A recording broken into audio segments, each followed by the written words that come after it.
usually you want to compare it to last year, right? That's always how you do it. Oh, what did we do last year? Can we do a bit better than last year? This team is so different. We've lost 6 starters. The year before we lost 5 starters. So essentially in 2-year turnover, it's a brand new starting 11. So it's really hard to have an accurate gauge of what a successful season will be this year. Coming off a couple OUA East championships, it's hard to say, oh, we're going to win the OUA East again, or we're going to compete for that kind of spot. We've got a talented group. They've come together pretty well in preseason. The talent pool is as deep as we've ever had at Ryerson, for sure.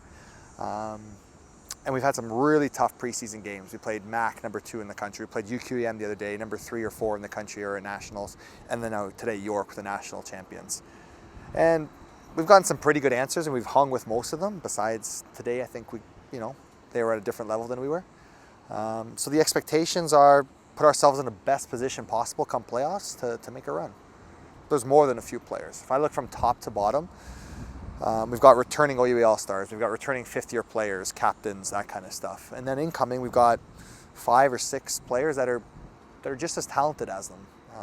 Maybe they don't have the experience or the knowledge of the zonal defense or that kind of thing, but coming in, they're just as talented. That's a Matthew Isabella, a Jacob Bolton, Justin Sosha, a Peter Christides, who's already had a year in the OUA and kind of more an experienced veteran, older player. Not to mention a few other the first years that are, looking really strong early on. So we're gonna have our hands full with selection every week for sure. You can't teach or replace a guy that's been through the trenches for 4 or 5 years, both in the classroom and on the field. So they bring a lot of mentorship to the team. Hey, make sure you're checking up with your professor for this. Hey, make sure you're doing this for practice. This is what Coach Phil wants. This is what your teachers want. This is what the AD wants, that kind of stuff.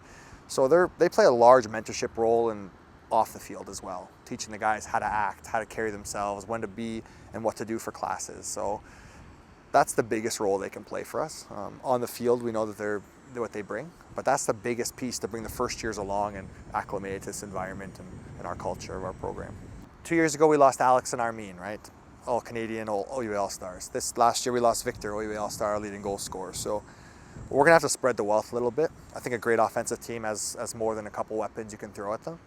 But we're definitely gonna look to returning players, the Martins, the Lucas, the older players, Peter Christides, these talented offensive players, Raheem, that have been there and can give us a little punch going forward.